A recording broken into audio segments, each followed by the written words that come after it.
মহারাজের রাতুল আতুল পাবন পদারবিন্দে পরাধ্য কোটি দণ্ডবৎ প্রণতি। তৎসহ এই পূত পবিত্র পৈলানপটি শ্রী রাধা গোবিন্দ জীব শ্রীমন্দিরের যিনি পরম পূজ্যপাদ সেবাধ্যক্ষ আচার্যপাদ, তার চরণ বন্দনা পূর্বক দণ্ডবৎ প্রণতি। দুরাগত সমাগত ভক্তজন, সাধুজন, অনুরাগীজন, মহাপ্রভুর প্রিয় গৌড়ীয় বৈষ্ণবজন, শ্রদ্ধাশীলা কল্যাণিয়া দেবী মূর্তি, ধর্মমূর্তি মাতৃগণ, সকল ভক্তচরণে সশ্রদ্ধ দণ্ডবৎ প্রণতি। দেখুন, ভাগবতে স্বর্গ বিসর্গ এমনি করে যে বিষয়বস্তু নিরূপণ হয়েছে, তার মধ্যে দশম স্কন্ধ হল ভগবানের দিব্য অপ্রাকৃত লীলা, যাকে দার্শনিক ভাষায় নিরোধ বলে। এবং একাদশ স্কন্ধ, এটি বড়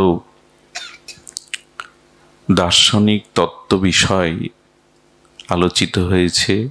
এই সর্ববেদান্ত সার অমল পুরাণ শ্রীমদ্ ভাগবত, এখানে এসেছে মুক্তির কথা, বন্ধন মুক্তি।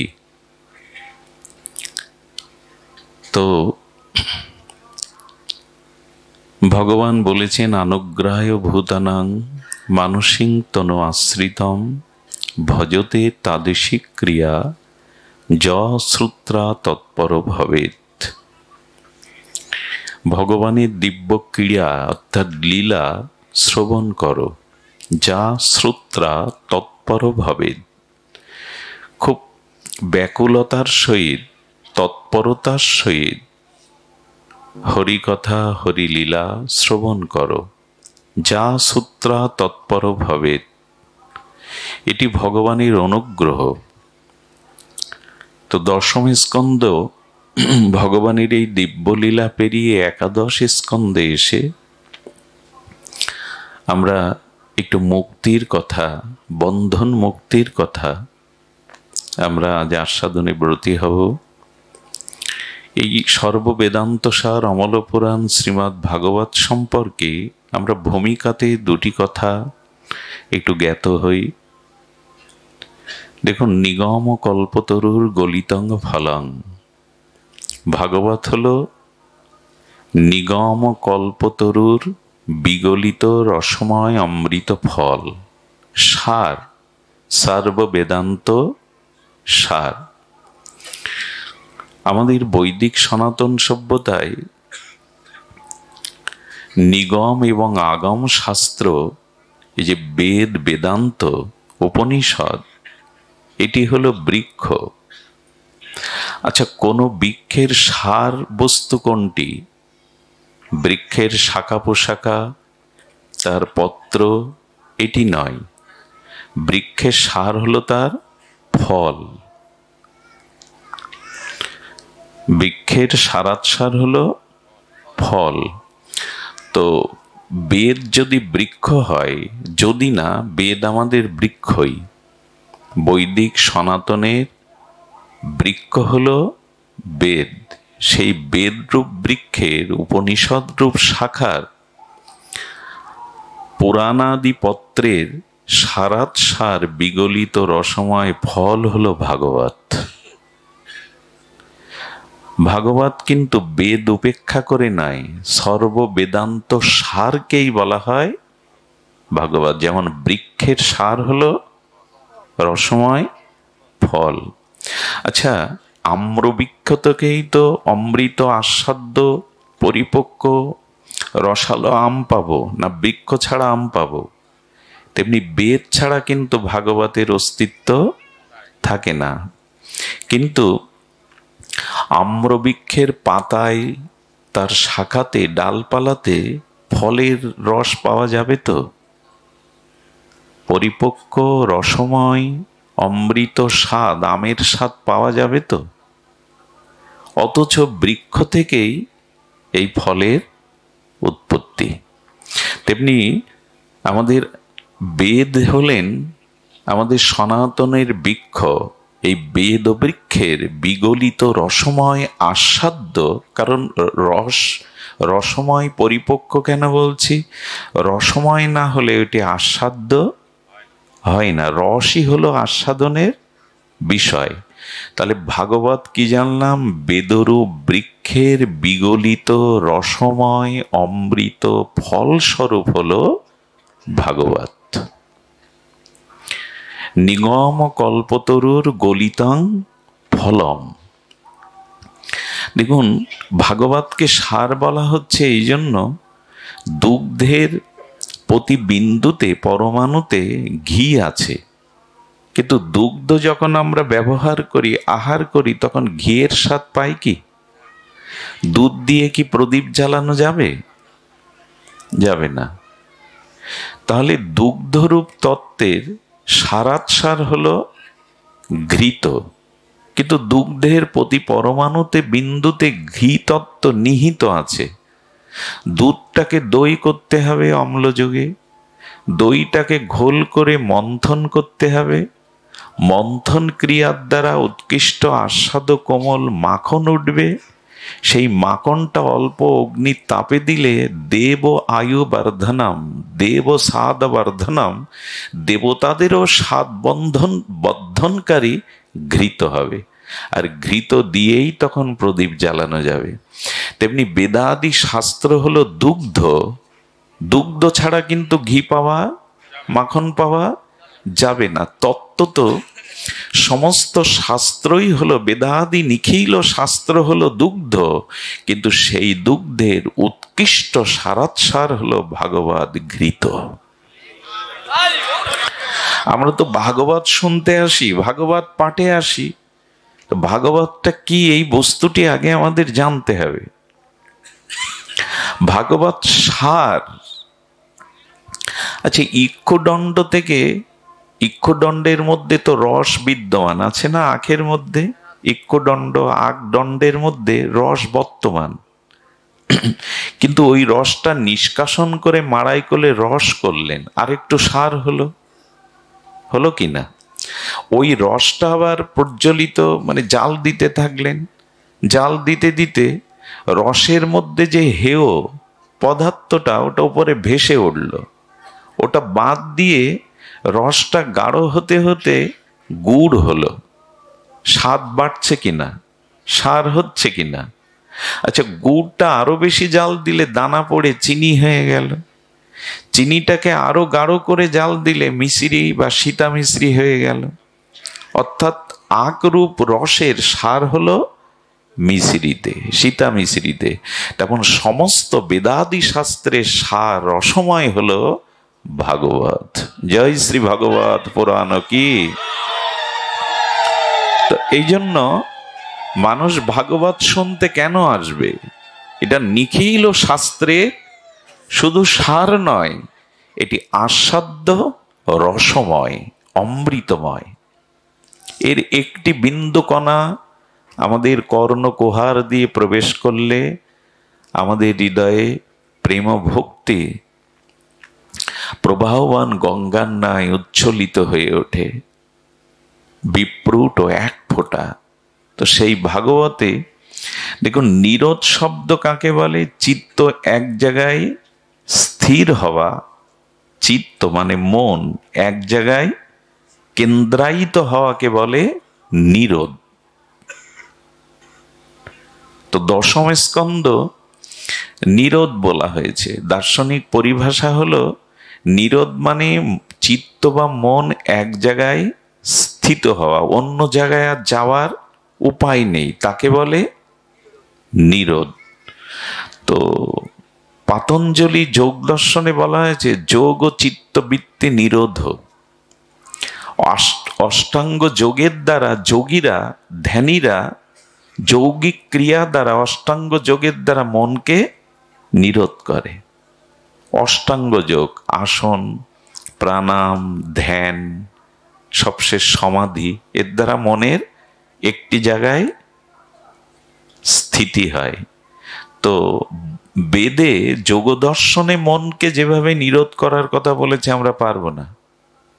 ওই যে রেচক, পূরক, কুম্ভক, এক আসনে 3 ঘন্টা মেরুদণ্ড সোজা করে শান্তভাবে বসতে হবে, এর বলে আসন সিদ্ধি। সেটা আমার পক্ষে তো সম্ভব নয়, অনেকের পক্ষে আসনে বসা সিদ্ধি নয় তো সমাধি। প্রথম সিঁড়িতেই পা রাখতে পারবো না তো সমাধি। এই জন্য যেভাবে যোগীরা চিত্তবৃত্তি নিরোধ করে আমাদের দ্বারা সম্ভব না, কিন্তু ভাগবত বলছেন ওইভাবে ধ্যান, ধারণা, আসন, সমাধি এটা করতে হবে না। ভগবানের লীলাতে মনটা মিশিয়ে দাও। ভগবানের দিব্য চিন্ময় লীলাতে যদি তুমি মনটা দিতে পারো, মন ওই লীলা ছেড়ে আর কোথাও যাবে না। একে বলে নিরোধ। আমাদের ভাগবতী ভক্তিযজ্ঞের ভক্তদের মন নিরোধ কিন্তু যোগের দ্বারা না, যৌগিক ক্রিয়ার দ্বারা না। বিশুদ্ধ ভক্তমুখে ভগবানের দিব্য লীলা কথা শ্রবণ করো, যা শ্রুত্রা তৎপর ভাবে। ভগবানের লীলার মধ্যে এমন এক দৈবী আকর্ষণ আছে, দিব্য চিন্ময় আস্বাদন আছে, মন আর অন্যদিকে জোর করেও যেতে। যেমন দেখবেন এখানে হরি কথা হচ্ছে, এখানে কিন্তু মনটা অন্যদিকে যাওয়ার কোনো অবকাশ নেই। মন অন্যদিকে এখন যেতে চাইবে না।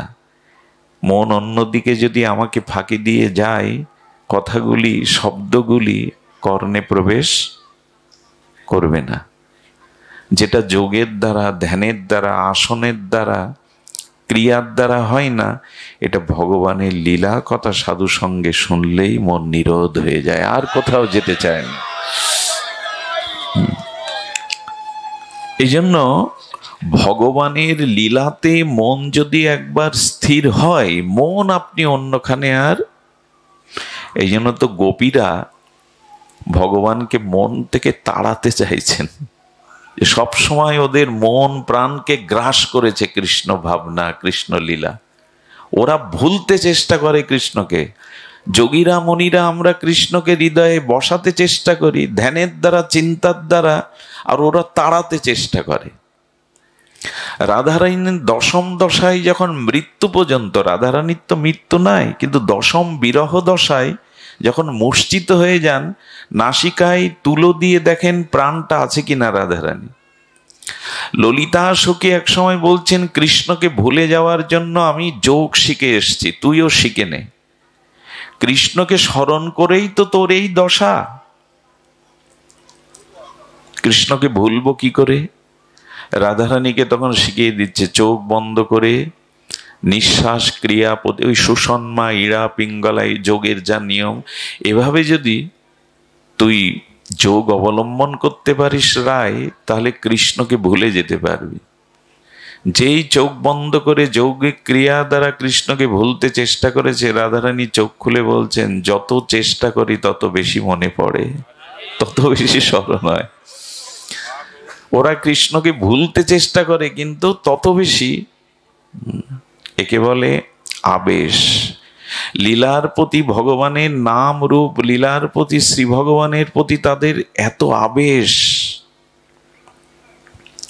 ওটা তারা যোগের দ্বারা, ক্রিয়ার দ্বারা বিস্মরণ হতে চেষ্টা করলেও পারে না, পারা সম্ভব নয়।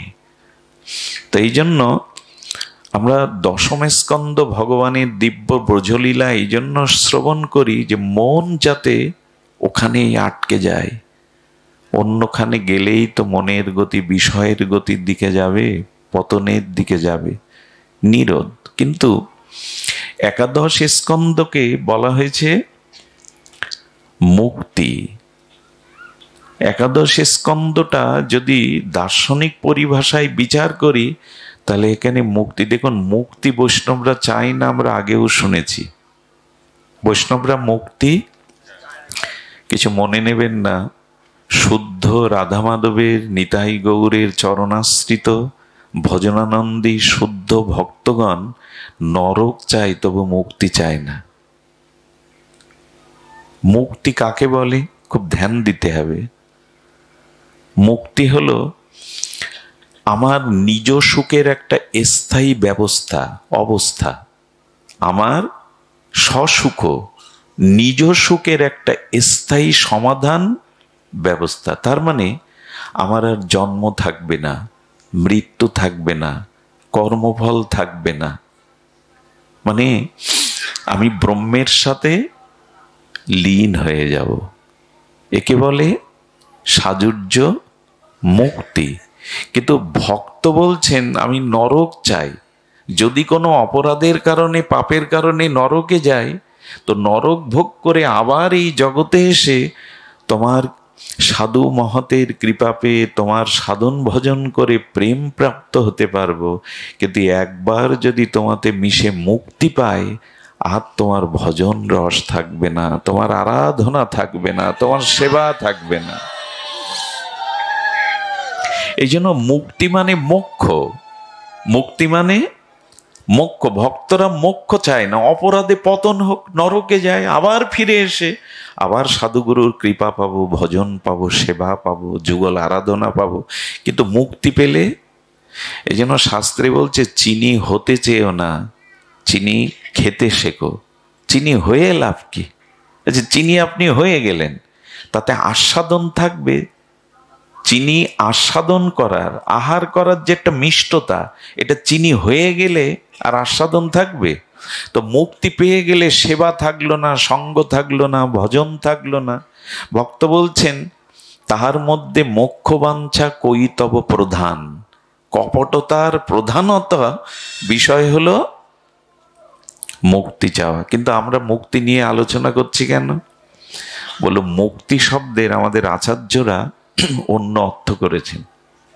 শুনছেন কি মন দিয়ে? এ কথা একটু শুষ্ক কথা। মুক্তি শব্দের, এ বাবা বারবার হাত দিও না, এভাবে দেখ। মুক্তি শব্দের অর্থ হলো, মুক্তি শব্দের অর্থ হলো আমাদের, আচ্ছা মুক্তি এই শব্দটা এসে মুজ ধাতু থেকে। মুজ ধাতু মানে এই যে আমরা বললাম মুক্তি, কিন্তু মুক্তির এক অভিনব অর্থ সংযোজন করেছেন আমাদের আচার্য গোস্বামীগণ। মুক্তি মানে স্বরূপে স্থিতি। আবার বলবো শব্দটা মনে রাখার জন্য। মুক্তি মানে স্বরূপে স্থিতি। আমার স্বরূপ কি? দেহ, আমার নাম, আমার গৃহ সংসার, স্ত্রী পুত্র, এটা আমার স্বরূপ। স্বরূপ মানে আমাদের একটা হলো রূপ আর একটা হলো স্বরূপ। এই যে বাইরে আমাকে দেখছেন হস্তপদ বিশিষ্ট, পোশাক আদি পরিহিত, একটি রূপ। আমার চক্ষু, কর্ণ, নাসিকা, দেহের অবয়ব, হস্তপদ আছে, এটা একটা টোটাল রূপ। এটা আমার স্বরূপ না। তাহলে রূপ এবং স্বরূপ এই দুটি। আমরা ভুল করে বসি, রূপটাকেই মাঝে মাঝে মনে করি আমার স্বরূপ। এটা আমাদের অজ্ঞতা, অজ্ঞানতা। অবিদ্যাগ্রস্ত জীব রূপ আর স্বরূপ বুঝতে আর না পারার কারণেই আমাদের এই জন্ম মৃত্যু কর্মফল ঘোচে না। খুব ধ্যান দিতে হবে। আমাদের স্বরূপ বলতে মহাপ্রভু যে পরিচয় দিয়েছেন, আমরা নিত্য কৃষ্ণ দাস। কৃষ্ণ যেমন নিত্য, শাশ্বত, অব্যয়, সনাতন, সচ্চিদানন্দ, আমরা অংশীর অংশ হিসাবে জীবও কিন্তু সচ্চিদানন্দের অংশ। তারও জরা মৃত্যু ব্যাধি নাই। আমাদের দেহের ক্ষয় আছে, লয় আছে, আমাদের দেহের ক্রম বিবর্তন আছে, পতন আছে, আছে কিনা? জরা ব্যাধি বার্ধক্য আছে, মৃত্যু আছে। আত্মার কি তাই? আত্মার মৃত্যু নাই। আত্মার জরা ব্যাধি ক্ষুধা পিপাসা এ ধর্ম আত্মাতে নাই। আমি কিন্তু দেহ নই। বারবার শুনতে হবে, আমি কিন্তু দেহ নই। দেহটা আমার রূপ, কিন্তু আমার স্বরূপ হলো মাময়ী বংশ জীবলোক। আমি ঈশ্বরেরই অংশ। আমি সচ্চিদানন্দ ঘন অব্যয় অজর অমর শাশ্বত সনাতনের অংশ। আমারও মৃত্যু জরা, লয় এগুলি নাই। আমরা ভুলে গেছি, আমরা আমাদের স্বরূপকে ভুলে গেছি। কারণ মায়া আমাদেরকে আমাদের স্বরূপ ঢেকে দিয়েছে। পর্দা দিলে যেমন ওপারের বস্তুকে এপার থেকে দেখা যায় না, এই সংসারের বহিরঙ্গ ত্রিগুণময়ী মায়া আমাদের স্বরূপ ডেকে দিয়েছে। মহাপ্রভু বললেন, জীব নিত্য কৃষ্ণ দাস, এটাই আমাদের স্বরূপ। আমি বিষয়ের দাস নই, স্ত্রী পুত্রের দাস নই, আমি সংসারের মায়ার দাস নই, আমি গোবিন্দ দাস, কৃষ্ণ। বলে এ পরিচয়ের উপরে আর একটা পরিচয় আছে। মহাপ্রভু বলে দিলেন এর পরেও আবার বড় পরিচয় আছে। আছে, জীব নিত্য কৃষ্ণ দাস, এটা সত্য, কিন্তু আরেকটি মহাসত্য আছে। সেই মহাসত্যটা হলো আমরা রাধারানীর দাসী। এটা হলো মহাসত্য। আমরা রাধারানীর এই নিবেদন ধরো, সখীর অনুগত করো। আমরা রাধারানীর নিত্য দাসী, সেবিকা। আচ্ছা, ওই স্বরূপে স্থিতি হওয়ার নাম হলো মুক্তি। আমি আমার রাগ, দেশ, দেহ, গেহ, কুটুম্ব, পরিজন এগুলিকে চেতনার দ্বারা, ভজনের দ্বারা দূরে সরিয়ে যেদিন আমার ভিতরে চিরদিনের মতো আমি রাধারানীর কিঙ্করী, আমি কৃষ্ণ দাস, এই স্বরূপে আমার স্থিতি আসবে, এরই নাম হলো প্রকৃত, এর নাম কি? মুক্তি। মুক্তির কিন্তু দুটো অর্থ এলো। এক বেদের ভাষায়, উপনিষদের ভাষায় জন্ম মৃত্যু জরাব্যাধি থেকে দুঃখ হতে চিরস্থায়ী একটা সুখ, চিরস্থায়ী একটা ব্যবস্থা, এর নাম মোক্ষ বা মুক্তি। আর নিজের স্বরূপে ফিরে যাওয়া, এর নাম হলো, আমাদের দার্শনিকরা বলছেন, এটাই হলো প্রকৃত মুক্তি। আমাদের স্বরূপে ফিরে যাওয়া, এটাই তো হচ্ছে না। সারা জীবন তো বাইরের পরিচয় দিয়ে গেলাম, স্বরূপের পরিচয় জানলাম না।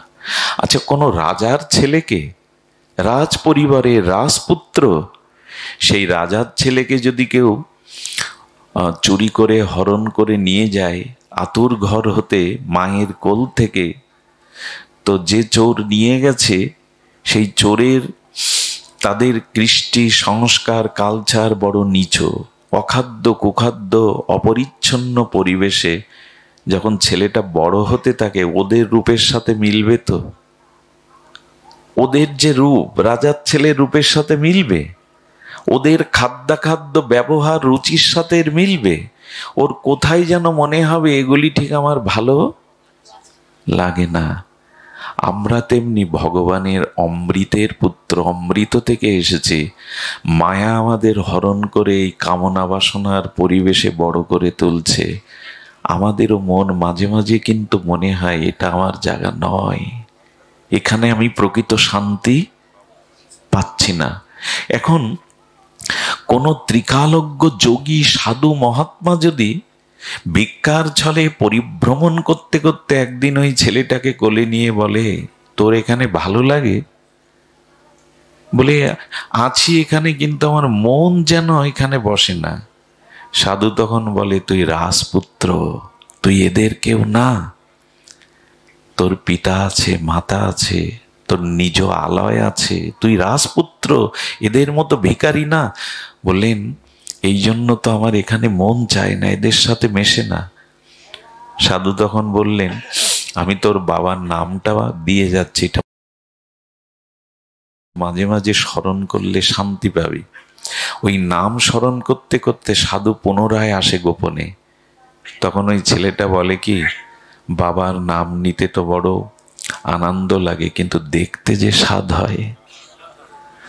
তখন বাবার ছবিটা দিয়ে দিল, এটা গোপনে রাখবি, এরা দেখলে কিন্তু তোকে বাবার কাছে যেতে দেবে না। বাবার ছবিটা দিল। ছবি আর নাম নিতে নিতে একসময় প্রাণ আকুল হলো, আমি বাবার কাছে ফিরে যাব।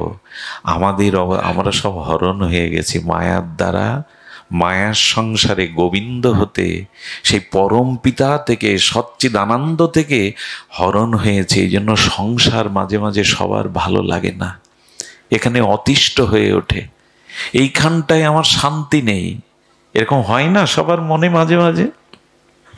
হওয়ার কারণ আছে, আমরা এখানে না তো, আমরা অমৃতস্য পুত্র, অমৃতের পুত্র, এখানের কেউ না। এই জন্য আমাদেরও মাঝে মাঝে উদাস হয় মন। উদাস হলে কি হবে? মায়া আবার আমাদের টেনে নিয়ে যায় এই মায়াময় মোহময় এই আবেশে। মোহ আবেশ আমাদের বড্ড বেশি। এই জন্য ওই সাধুরূপী সাধু এসে বলেন, এরা তোমার প্রকৃত কেউ না, তোমার পিতার নাম শ্রী গোবিন্দ। আর সেই পিতার নাম বলার পরে কি দেয় জানেন? কিছুদিন পর ভগবানের রাধা মাধবের বিগ্রহ দেয়। এই হলো তার রূপ। নিতাই গৌর দিয়ে দেয়, বিগ্রহ দিয়ে দেয় না দীক্ষার পরে? সেই নাম স্মরণ করতে থাকো আর বাবাকে দেখতে থাকো। একদিন তোমার প্রাণ মন আকুল হয়ে যাবে তার কাছে ফিরে যেতে। এই তার কাছে ফিরে গিয়ে তার চরণে নিত্য সেবাতে স্বরূপে স্থিতি হওয়ার নাম হলো কি? মুক্তি। আমরা মুক্তি অর্থ কিন্তু দুরকম সামনে উপস্থাপন করলাম।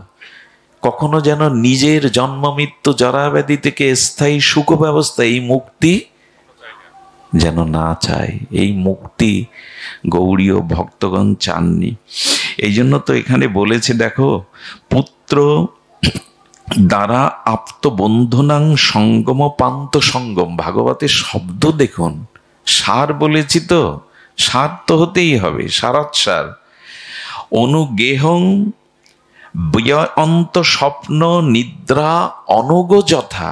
আহা, এখানে পদকর্তা বলছেন, এই যে স্ত্রী পুত্র আত্মীয় স্বজন গুরুজনের সঙ্গে পরিচিতি, সেটা যেন পান্তশালার যাত্রীদের মতো। তীর্থে গিয়েছি, পথশ্রান্ত হয়ে একটা তীর্থের আলয়ে কোনো ধর্মশালাতে বিশ্রাম নিয়েছি। ওই বিশ্রামে অনেকের সাথে পরিচয় হলো, কথাবার্তা হলো, আপনত্ব প্রকাশ হলো। তেমনি স্ত্রী পুত্র বন্ধু কুটুম্বও এই সংসারে পান্তশালার ন্যায় ক্ষণিকের পরিচয়। এ তো শুনেছি আমরা।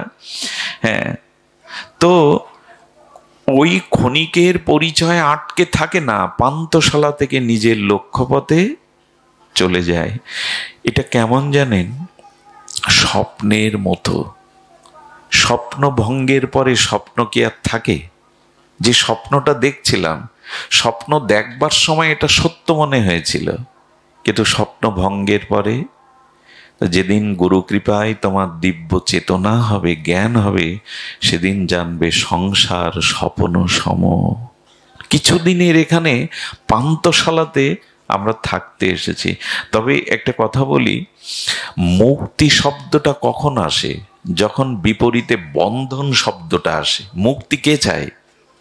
খুব ধ্যান দিয়ে শুনছেন তো? এত রাত জেগে এত শীতার্ত রজনীতে কষ্ট করে আমি বড্ড শুষ্ক কথা বলে ফেলছি, যদিও এ কথাতে আগ্রহ রুচি আসাটা উচিত। কারণ বন্ধন শব্দটা তখনই আসবে, এই মুক্তি শব্দটা তখনই আসবে যখন বিপরীতে বন্ধন থাকবে। বন্ধন ছাড়া মুক্ত হওয়ার ইচ্ছা জাগে কি? আরে আমাকে তো বাঁধেই নি, তা আমি মুক্তি কি চাবো? তার মানে স্বীকার করতে হবে আমাদের কোথাও না কোথাও বন্ধন আছে। দেখবেন বিরহ শব্দটা, মিলন না হলে বিরহ শব্দটা আসবে কি? দিন রাত্রি, শীত গ্রীষ্ম, সুখ দুঃখ, এগুলো সব বিপরীত শব্দ। একটা আসলে আরেকটা আসবে। তেমন যার মিলনই হয়নি তার বিরহ আসবে কি? তো যার বন্ধন নেই তার আবার মুক্তি কি? তার মানে এখন প্রশ্ন এসে আমাদের সামনে হাজির হচ্ছে, মুক্তি তখনই চাইবো যখনই আমাদের একটা বন্ধনকে আমরা স্বীকার করব। যে আচ্ছা, আপনারা কি কেউ বলতে পারবেন আপনারা মুক্ত? কোনো বন্ধনে আপনারা আবদ্ধ নন? এ কথা বলতে, যদি বলতাম তাহলে নিত্য লীলাতে চলে যেতাম। নিত্য বিহার বিহারিণী নিত্য যেখানে লীলা করছে, সেই নিত্য ধাম গতি হয়ে যেত আমাদের। আমাদের বন্ধন আছে তাই। কিন্তু লক্ষ্য করবেন, পৃথিবীর কোনো জীব, কোনো প্রাণী বন্ধন চায় না, কারণ বন্ধনে পরাধীনতা আছে, বন্ধনে প্রকৃত সুখ নাই। বন্ধনে সুখ আছে, আবদ্ধতে কখনো সুখ নেই। এই জন্য আমরা মুক্তি চাই। বন্ধন কারো কখনো আনন্দের হতে পারে না। বন্ধন দশা থেকে সকলেই মুক্ত হতে চায়।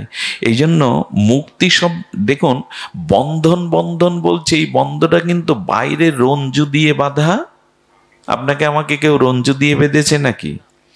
আসলে বন্ধনটা ভেতরের মোহ, মায়া, বাসনা, এই দিয়ে আমাদের ভেতরটা বাঁধা। এটা কাটা যায় না। এক সমান সুতো দিয়ে তৈরি জাল ছিঁড়তে পারেন, কিন্তু সংসারের যে মোহ, এই যে মোহের বন্ধন, মায়ার বন্ধন, এটা ছেড়া অনেক সময় ব্রহ্মার পক্ষেও সম্ভব না। আপনি আমি তো কোন ছাড়, ব্রহ্মার পক্ষেও সম্ভব না। এই জন্য শাস্ত্রে বলছেন যে দেখুন, এই বন্ধন মানসিক বন্ধন, এই বন্ধন আমাদের ভেতরের বন্ধন। বাইরে রঞ্জু দিয়ে কাউকে বাঁধলে কেউ বন্ধন মুক্ত করতে পারে, কিন্তু এই মোহ, এই মায়া, এই বন্ধনটা ভেতরের। আমি গতদিন বলছিলাম, আমার জামাটা আমি বাইরে থেকে, ওড়নাটা, বস্ত্রটা আমি খুলতে পারি, এটা স্বাভাবিক, সহজ, কিন্তু আমার ভেতরের ভাবকে আমি সহজে ত্যাগ করতে, গায়ের জামাটা ত্যাগ করা সহজ, ভেতরের ভাব, অহংকার, এগুলি ত্যাগ করা, ওটা তো ভেতরে, ওটা ত্যাগ করা সহজ নয়। তেমন বন্ধনটা আমাদের বাইরে না, ভেতরে।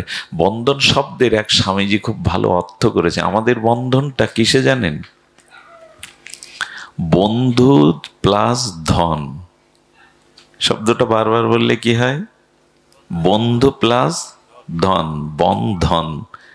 আমরা বেঁধে গেছি এই আত্মীয় কুটুম্ব আর ধন ঐশ্বর্যে, এটাই আমাদের বন্ধন। বন্ধু প্লাস ধন, টাকা পয়সা, বিত্ত বৈভব, আর স্ত্রী পুত্র কুটুম্ব বন্ধু সজ্জন, এই এলো আমাদের বন্ধন। তো বন্ধন কারো প্রিয় লাগে না, বন্ধন কারো প্রিয় লাগে না। পরমহংসদেব বলতেন, ধীবররা যখন জাল ফেলে না, যেখানে নদী আছে, পুষ্করণী আছে, তো কিছু মাছ আগের থেকে বুদ্ধিমান, গভীর জলের মাছ বুঝতে পেরে জাল ফেলার সাথে সাথে লাফ দিয়ে অন্যখানে, ওদের ধরা যায় না।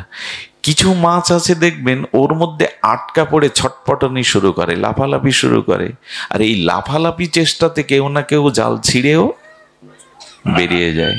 আর কিছু মাছ আছে, ওরা জাপটে বসে থাকে, সুখেই আছি, ভালোই তো আছি।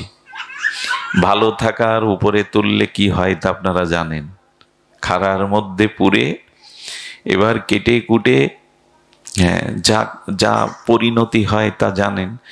তো পরমহংসদেব বললেন, যারা সদ্গুরুর কৃপা পেয়েছে, যারা বিশেষ সাধুসঙ্গ পেয়েছে, এই মায়ার জাল যখন ভগবান এই জগতে মায়া দিয়ে জগৎ সৃষ্টি করেছেন, কেউ কেউ আছে যারা এই মায়ার জালে আটকায় না, মুক্ত হয়ে চলে যায়। আর কিছু জীব আছে যারা মায়ার জালে আটকে গেছে, এরা সাধুসঙ্গ, হরিনাম, ভজন সাধন করে ছটপট করে বেরোবার জন্য, কবে মুক্ত হব।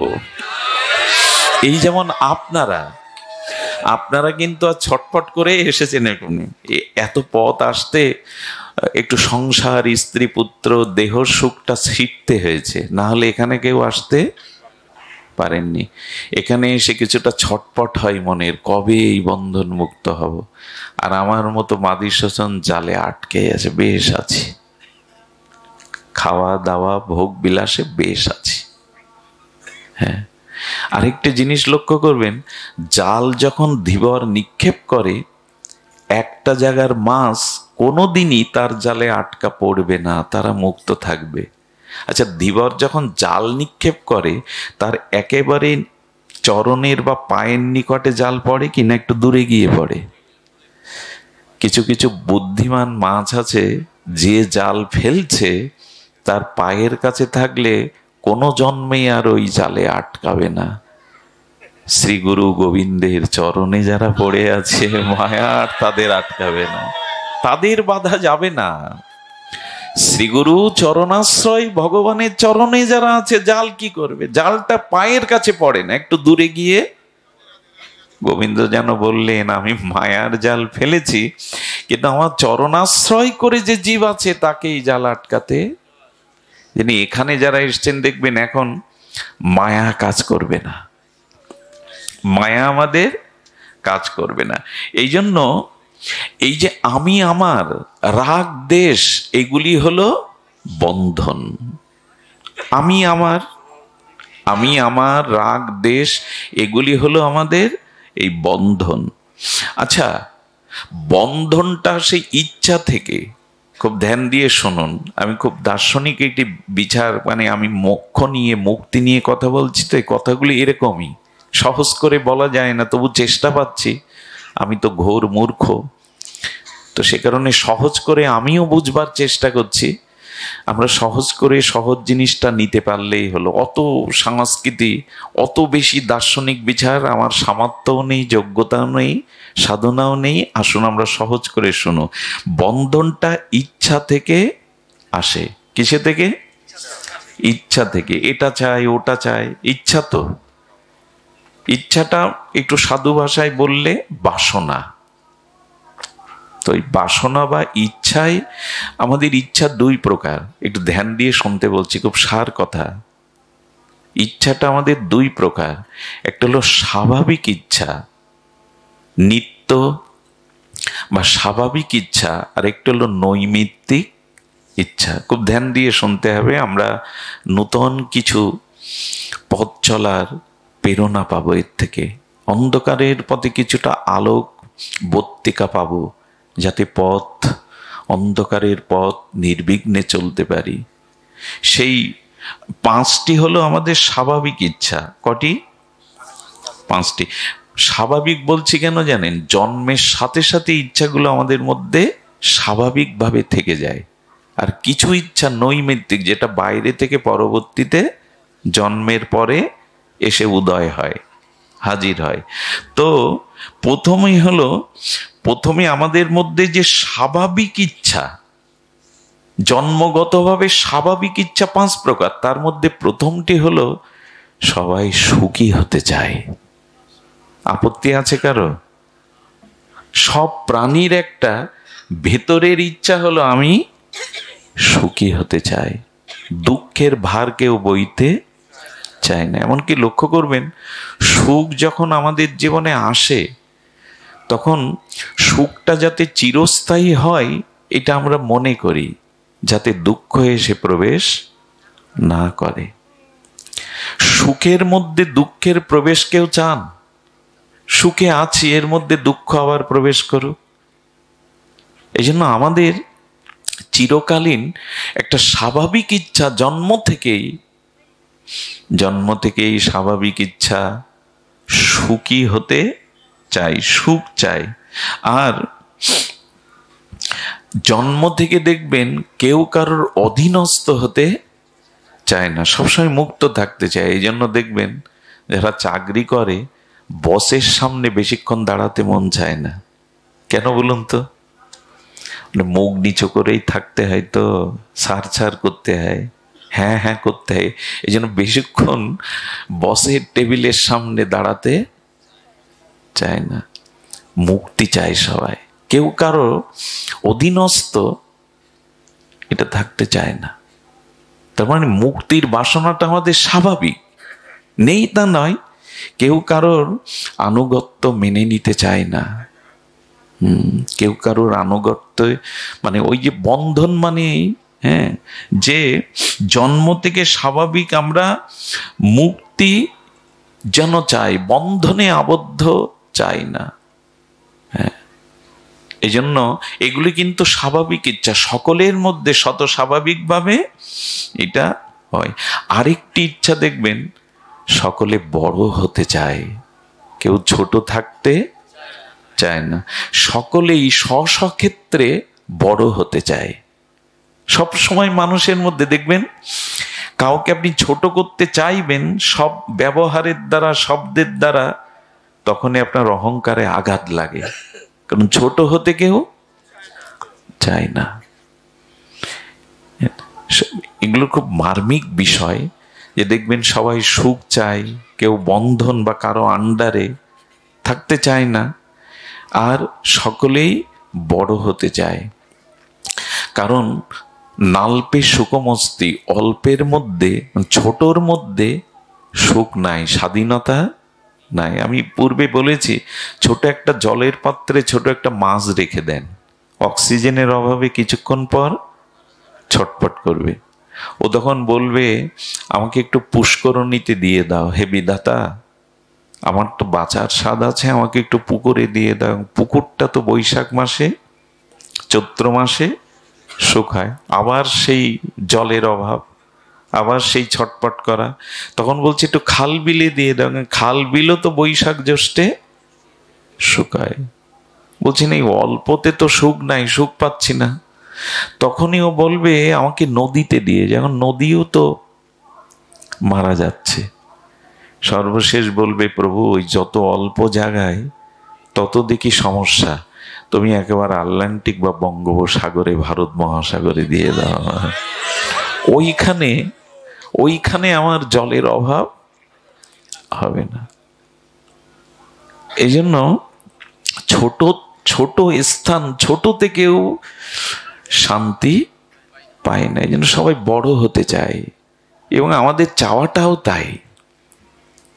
হ্যাঁ, আমরা বড় হতে চাই। কটা হলো? সুখের ইচ্ছা আর বন্ধন মুক্তির ইচ্ছা, আর একটি হলো বড় হওয়ার ইচ্ছা। আরেকটি জিনিস চায় মানুষ, অমৃত চায়, বিষ কেউ চায় না। আচ্ছা, পিপিলিকার সামনে আপনি বালি আর চিনি মিশিয়ে দেবেন, কি চাইবে ও? একটি বিষের বিন্দু আর মধুর বিন্দু দিয়ে দেবেন, কিসে গিয়ে পড়বে ও? হ্যাঁ, সবাই অমৃত চায়। অমৃত মানে কি জানেন? আস্বাদন চাই। প্রত্যেক বস্তুর মধ্যে আমরা একটা রসের আস্বাদন চাই, বিষ কিন্তু কেউ চাই না। কিন্তু রবীন্দ্রনাথ ঋষিকবি বলেছেন, চাই না বললে কি আর হবে, আমি জেনে শুনে বিষ। যারা এইগুলো টানেন ধুম, তারা তোর গায়ে কি লেখা থাকে না, ওর বড় বিভৎস ছবি থাকে। এগুলো জেনে শুনে বিষ পান করি আমরা। আরে বেটা, এক গ্লাস ওটা না পান করে এক গ্লাস দুধ পান কর। দুধ পান আর ওই পান কি সমান হয়? পান সামনে তো সমান। একটা থালাতে যদি পান সামনে দুটোই সমান, দুগ্ধ পান আর মদ্যপান, পান সামনে দুটোই তরল বস্তু, পান করতে হয়, দুটো পান কি এক হয়? অমৃত চাই। হ্যাঁ, আমি কত কি যে খাই, ভস্য আর ছাই, তব নামামৃত চাই না। কত কি যে খাই, ভস্য আর খেয়ে গেলাম, তোমার নামামৃত, তোমার কথামৃত আমি চাইলাম না। কত মানুষ আছে পাশে অনুষ্ঠান ঘুমিয়ে থাকে, ভাগবত ঘুমিয়ে, অমৃত চায় না তারা। সারা জীবন যা পান করলাম সেগুলো শান্তি দেয়নি, ওই ভোগ রোগ এসে দেখা দিয়েছে, বিতৃষ্ণা এসে দেখা দিয়েছে, ক্লান্তি দেখা দিয়েছে। আচ্ছা, কেউ যদি বলে আমি সারাদিন আজ রেগে থাকবো 24 ঘন্টা, পারবেন? মারা যাবেন, স্ট্রোক হয়ে মারা যাবেন। কিন্তু কেউ যদি বলে আজ আমি প্রেমে 24 ঘন্টা কাটাবো, পারবেন? পারবেন? কারণ অমৃত, বিষে বেশিক্ষণ টিকে থাকা যায় না, অমৃতেই টিকে থাকা যায়। যদি কেউ বলে আমার খেতে ভালো লাগে, 24 ঘন্টা খেতে পারবেন, কিন্তু 24 ঘন্টা না খেয়ে থাকতে পারবেন। একাদশীর দিন এলে তো সাধুরা বলে যাক ঝামেলা মিটলো। আচ্ছা, খাওয়ার ঝামেলা আর নাই, বসে বসে ভগবানের ঝামেলা মিটলো একটা দিন। আমাদের তো দুপুর হতেই রান্ধনশালার দিকে নজর যায়। হ্যাঁ, একাদশী আসতে পারলো না শোনে পারণ কটায়। কেন কেন জিজ্ঞাসা? পারণ কটায়? একাদশীর দিন কি ভজন করবে এসব কথা নেই। দাদা মহারাজ কি খেতে হয়, খাওয়ার প্রশ্নটাই আগে। হ্যাঁ, খাওয়ার প্রশ্নটাই আগে। আমরা জেনে শুনেই বিষ পান করে চলেছি, জানি এটা বিষ, তবু সেটা পান করছি। এই জন্য মানুষের ভেতর একটা অমৃতের চাওয়া আছে। এই কুম্ভে যাচ্ছে কেন জানেন? এত কোটি মানুষ, এত লক্ষ মানুষ, কোটি মানুষ যাচ্ছে কেন জানেন? কুম্ভ হলো ওখানে স্নানের দ্বারা আমরা অমৃত, গঙ্গা যমুনা সরস্বতীর ত্রিবেণী সঙ্গমে এখানে আমরা সেই কুম্ভে অমৃত পাবো। স্নানের দ্বারা ওখানে অমৃত পাবো। তবে আমাদের দেহটাও কুম্ভ। কুম্ভ মানে পাত্র, আমাদের দেহ কুম্ভ। যারা আমরা কুম্ভে যেতে পারিনি তাদেরও একটা উপায় আছে, সাধু সঙ্গ হরিকথাতে ডুব দাও, এখানে এই কুম্ভে অমৃত পেয়ে যাবে, এই কুম্ভেই অমৃত পেয়ে যাবে। কুম্ভ মানে আমাদের দেহ কুম্ভ। যারা যেতে পারেনি মনে মনে তারা হরিকথা, হরি নামের, হরি রসের মধ্যে ডুব দাও, এই কুম্ভরূপ দেহেই অমৃত। একটা কথা বলি, কুম্ভে ত্রিবেণী সঙ্গমে ডুব দিলেই আপনি অমৃত পাবেন এমন কোনো কথা, কিন্তু প্রকৃত সাধু সঙ্গে যদি হরি কথা নামে ডুব দিতে পারেন এখানে অমৃত অবশ্যই পাবেন। ভাগবত অমৃত ভান্ডার। এই জন্য যারা যেতে পারিনি আমরা, তারা সাধু সঙ্গে এই দেহ কুম্ভে আমরা অমৃতটা ভরে নিই। তাহলে আমরা বলছিলাম কি যে সকলে অমৃত চায়, বিষ কেহ চায় না। চারটি হলো। আরেকটি কি জানেন? স্বাভাবিক ইচ্ছার মধ্যে আরেকটি ইচ্ছা হলো মানুষ সুরক্ষা চায়। মানুষ সর্বদা নিজের সুরক্ষা চায়। সুরক্ষা চাই কি না? আমরা সারাটি জীবন আমরা সুরক্ষা চাই। এই পাঁচটি ইচ্ছা আমাদের, যারা বলে আমি ভগবান মানি না, ভজন সাধন মানি না, তাদের কাছে গিয়েও দেখবেন নাস্তিক বা আস্তিক সকলের মধ্যে এই পাঁচটা ইচ্ছা আছে। আর এই পাঁচটা ইচ্ছা মানেই ভগবানকে চাওয়া। এই পাঁচটা তিনি ছাড়া কেউ পূর্ণ করতে পারেন না। সুরক্ষা কে দিতে পারে?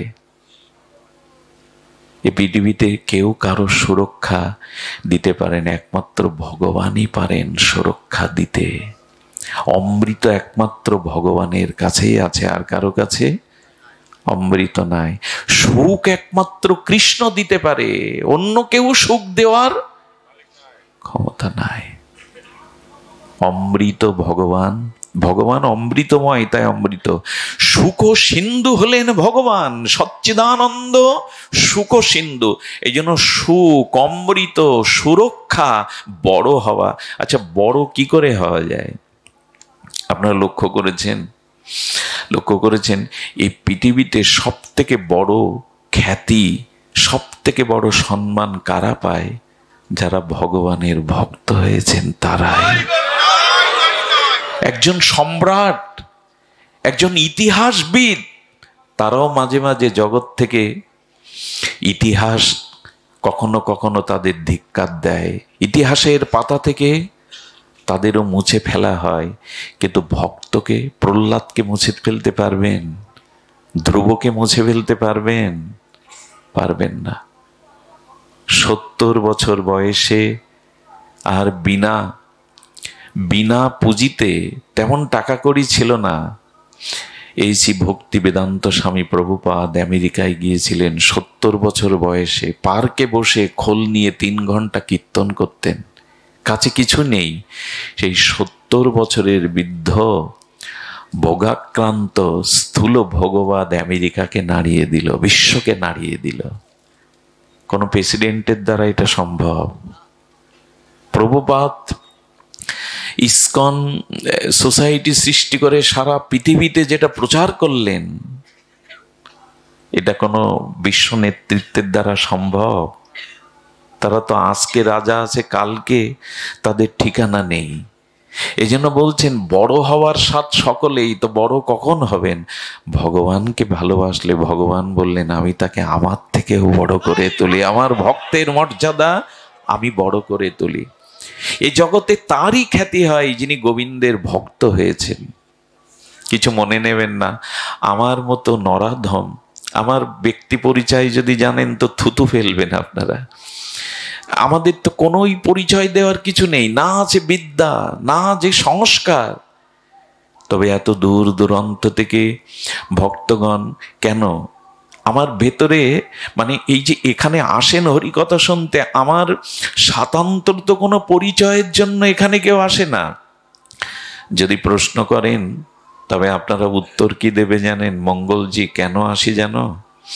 ভগবান বা শ্রী গুরুদেব মহতের কৃপায় তোমার মুখ দিয়ে দুটো কৃষ্ণ কথা প্রকাশ হয়, তাই আসি। তোমাকে দেখতে আসি না, তোমার কোনো মহিমাই নেই যে তোমার কারণে কি জন্য আসবো। তোমার মুখ দিয়ে গোবিন্দ গুণকথা গুরু কৃপায় প্রকাশ হয়, তাই আসি। এখানে কে এসছে সাত করে? কেউ কাউকে দেখতে আসে, কিছু পেতে আসে? হরি কথা তোমার মুখ দিয়ে গুরু কৃপায় প্রকাশ হন, তাই আসে। খ্যাতিটা কখন হয় মানুষের?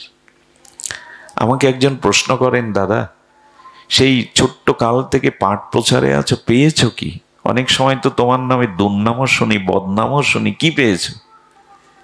ভালোবাসে এই জন্য জিজ্ঞাসা করছে কি পেয়েছো। বললাম শোনো তাহলে কি পেয়েছি। আমি একবার রাসে প্রত্যন্ত গ্রাম অঞ্চলে পাঠ করতে যাই, ওই সাঁকো টাকো পার হয়ে যেতে হয়, গ্রামের মেঠো পথ। ওখানে রাসের পাঠ সমাপ্ত করেছি, রাত তখন 1টা বাজে, 1:30 বাজতে গেছে।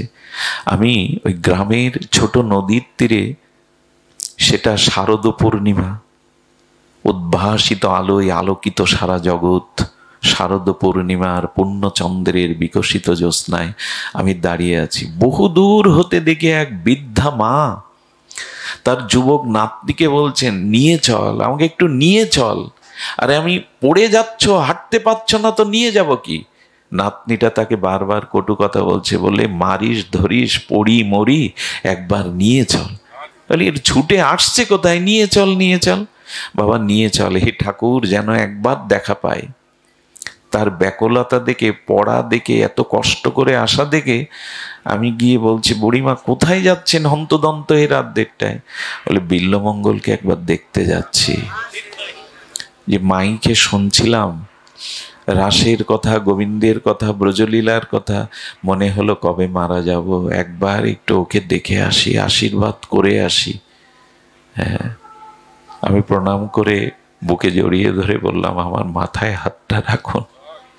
আমি বলেছিলাম আজ আমার জীবনের এটাই শ্রেষ্ঠ পাওয়া, শ্রেষ্ঠ পাওয়া। এই জন্য ভগবানকে ভালোবেসে দেখুন। এই জগতে ধনীকে পেছন থেকে মানুষ গালি দেয়, দেয় না? অনেক ধনীকে মানুষ সহ্য করতে গালি দেয়, রূপ আছে তারও তিরস্কার হয়। বড় হওয়ার একটাই উপায়, ভগবানকে ভালোবাসুন। ভগবান বলে যে আমাকে ভালোবাসে আমি তাকে আমার মাথার মুকুট করে রাখি, মুকুট করে। ভগবানকে একবার ভালোবেসে দেখুন, জগৎ আপনাকে চাইবে। এই জন্য এই স্বাভাবিক ইচ্ছাগুলি মানে ভগবানকেই চাওয়া, অমৃত চাওয়া। সুরক্ষা কে দিতে পারে? দ্রৌপদীর সুরক্ষা তার পঞ্চস্বামীও দিতে পারেনি। সুরক্ষা একমাত্র ভজ ঘুরে মন শ্রীনন্দ নন্দন অভয় চরণার বিন্দরে। একমাত্র অভয় আমাদের রাধারানীর পাদ পদ্মে, নিতাই গৌরে। মহাপ্রভুর অষ্টকে বলেছেন সুরেশানাং দুর্গং, আমাদের নয় দেবতাদেরও নিরাপদ আশ্রয় হলো গৌর চরণ, গোবিন্দ চরণ। দেবতাদেরও, মানুষের কথা বাদ দিন, দেবতাদেরও নিরাপদ আশ্রয় হলো গোবিন্দ চরণ, গৌর চরণ। সুরেশানাং দুর্গং, দেবগণেরও নিরাপদ আশ্রয় ভগবত চরণ। এটি আমাদের স্বাভাবিক ইচ্ছা। আর এই ইচ্ছাগুলো থাকা মানে এগুলি আর কেউ পূরণ করতে পারবে না, স্বয়ং ভগবান ছাড়া। সন্তান যদি মনে করে সারা জীবন মায়ের স্তনের দুগ্ধ পান করব, মায়ের পক্ষে তা একটি সময়ক্রমে মায়ের বুকে আর দুগ্ধ তত্ত্ব থাকে না, আর সন্তানেরও মায়ের কোল মানায় না। কিশোর হয়ে গেলে, যুবক হয়ে গেলে আর মায়ের কোল। এই জন্য এই জগতের যা বস্তু, দুগ্ধ তো অমৃত, কিন্তু মার ক্ষমতা আছে সারা জীবন দিয়ে দেওয়া। কিন্তু ভগবান হলেন অমৃতের সিন্ধু, আনন্দের সিন্ধু, সুখ সিন্ধু। এই জন্য এই ইচ্ছাগুলি সাকার হয় ভগবানকে চাইলে। ভেবে দেখুন তো, চাওয়া কি উচিত আমাদের? এগুলিই তো আমাদের ভেতরের চাওয়া। হ্যাঁ, আমরা বন্ধন মুক্তির কথা বলেছি। এই জন্য ক্ষুদ্রকে ত্যাগ করে এই বৃহৎ ভগবানকে ভালোবাসা, ভগবানকে চাওয়াটাই হলো বন্ধন মুক্তির উপায়। আচ্ছা, দ্বিতীয় বললাম নৈমিত্তিক ইচ্ছা কোনটি? এটাই এখন আমাদের একটু মন দিয়ে শুনতে হবে। নৈমিত্তিক ইচ্ছা কি জানেন? যেটা জন্ম থেকে স্বাভাবিক না, এ জগতে এসে জন্মাবার পরে এসেছি। আচ্ছা, 200 বছর আগে কারো প্রাইভেট কারের ইচ্ছা জেগেছিল? জাগেনি। এখন লোকের দেখি আর মনে করি আমার কবে হবে। এগুলো নৈমিত্তিক ইচ্ছা। 5 তলা বাড়ি দেখলে মনে হয় এটা আমার কবে। এগুলো সব। এই জন্য বর্তমান বিজ্ঞাপনের যুগ। কি বলে এটা? এই বিজ্ঞাপন যত দেখবেন দেখবেন মনে হবে ওটা ঘরে আনি। এই বিজ্ঞাপনের ইচ্ছাটাই এখন আমাদের ফাঁসিয়ে দিয়েছে, যত বিজ্ঞাপন। আচ্ছা, এখান থেকে 40 বছর আগে স্মার্টফোনের ইচ্ছা কারো হয়েছিল? হয়েছিল? কেন হয়নি? সেটা তখন ছিল না। এখন একটা নিবেদন করি, এই ইচ্ছা লাগাম টানুন। নৈমিত্তিক ইচ্ছার এর শেষ, এই ইচ্ছাই এখন শেষ করে দিচ্ছে। আর আমাদের ছোট ছোট শিশু কিশোরদের অবস্থা তো আমরা একেবারেই শেষ করে। ডাক্তার যতই বলুক ওদের হাতে দিও না। এই ইচ্ছায় এখন আমাদের এই মূল ইচ্ছাকে ঢেকে ফেলেছে। বাড়ি চাই, গাড়ি চাই, বড় পদ চাই, হ্যাঁ, এইগুলি। এই জন্য এই ইচ্ছাগুলি লাগাম যদি না টানেন, চাই আর চাই, এই চাইতে চাইতেই ফেসে গেছে আমরা। ফোন না হলে জীবন চলবে না। বৃন্দাবনের সাধুদের গিয়ে দেখুন, দেখেও না, ওদের হাতে ওগুলো নেই। একটা জিনিস বলি, এখন বিজ্ঞানের এই উৎকর্ষ, এই বিজ্ঞানের যুগ থেকে আমরা পিছিয়ে যেতে, স্মার্টফোন থাকুক, কিন্তু এগুলির ব্যবহার একটু নিয়ন্ত্রণ না হলে কিন্তু আগামী 1 দশকে মানব সভ্যতা ধসে পড়বে। মানব সভ্যতা ধসে পড়েছে, আর যেটুকু বাকি আছে। এই জন্য এইসব ব্যবহারের, এই যে গাড়ি চাই, হ্যাঁ, স্মার্টফোন, যে ছোট ছোট বাচ্চারা ক্লাস 6-7-এ পড়ে, তাদের হাতে কেন স্কুলে এটা যাবে? এই জন্য কত কত মেধাবী জীবন ওই যে মোটরসাইকেলের কারণে কিনে দিতে হবে। বাবা মাকে তারা হুমকি দেয় আত্মহত্যার। কত প্রাণ যে ঝরে যেতে দেখেছি। সবার হাতে সব ইচ্ছা পূরণ করতে যায়েন না। আমি ভারতীয় একটা সঙ্গীতের একটা চরণ আমার খুব মনে পড়ে, সব পেলে নষ্ট জীবন। সব যদি পেয়ে যায় না কেউ, তার জীবন নষ্ট হতে বাধ্য। কিছু কিছু অপূর্ণতা ভালো, কিছু কিছু অপূর্ণতা ভালো। এই জন্য নিবেদন করব যে এই নৈমিত্তিক যে ইচ্ছাগুলো বিজ্ঞাপনের দ্বারা আমাদের জীবনে আসছে, আশ্চর্য হতে হয়। সব ঘরে বাচ্চাদের এখন ওষুধ। আপনাদের শিশুকালগুলো মা জোর করে তিতো খাওয়াতো, 14 শাক, তিতো। এখন এখানে ফাস্টফুডটাই সকালে দেয়া হয়। স্কুলে যাবে, টিফিনে আর কি দেবে? দাও, ওটা দাও। খাদ্যের বিজ্ঞাপন, ওই যে বলছে বিজ্ঞাপন থেকে যে ইচ্ছাগুলো জাগে, উপায়ও নেই এখন। জানি না কোন দিকে যাচ্ছে আমরা, এর শেষ কোথায়। তবে যে ভালোর পথে যাচ্ছে না সমাজ, আমাদের পারিবারিক অবস্থা, ব্যক্তি অবস্থা যে ভালোর দিকে যাচ্ছে না, এটা বলা যায়, এটা বলা যায়। এই ইচ্ছা মানুষের কি ক্ষতি করে একটা জিনিস শুনুন। এক ভদ্রলোক তার পরিবারকে সময় দিতে পারত না, এত ব্যবসা বাণিজ্য শিল্পপতি। তো তার শিশু বাবাকে চাইতো, কিন্তু সবসময় পেত না। একটা শূন্যতা, বাবা যখনই আসছো উচ্ছ্বাস, বাবা বাবা বলে। হঠাৎ করে বাবা একদিন দামি একটা বিদেশি কার কিনে এনেছে। বাচ্চাটা মানে একেবারে বাচ্চা নয়, বোধ হয়েছে, ক্লাস 3-তে পড়ে। বাবাকে দেখে, নূতন গাড়ির মধ্যে বাবাকে দেখে ও পরমানন্দে আনন্দে নাচতে নাচতে বাবা বাবা বাবা বলতে, গাড়ি গাড়ি বলতে বলতে এগিয়ে গেছে। বাবা গাড়ি থেকে নেমে গাড়িটা দেখাচ্ছে, এত দামি, এত সুন্দর। ছেলেটার পাশে একটা পাথর ছিল, সত্য ঘটনা শুনুন, উত্তরপ্রদেশে। ওই পাথর দিয়ে, বাবাকে অনেকদিন পর গাড়ি সহ পেয়েছে, পাথর দিয়ে ও ভেতরে এরকম খটখট করে কি লিখছে। আর ওই দামি গাড়িতে পাথর ঠুকরাচ্ছে দেখে তার বাবার এতটা রাগ হয়ে গেল, এসে এমন একটা চপাটাঘাত করলো, ওইখান থেকে ও নিচে পড়ে গিয়ে পাথরে মাথাটা লেগে ওখানেই মারা গেল। গাড়ির মধ্যে পাথর দিয়ে কি লিখেছিল জানেন? বাবা, আই লাভ ইউ, আমি তোমাকে খুব ভালোবাসি, অনেকদিন পর পেয়েছি তো।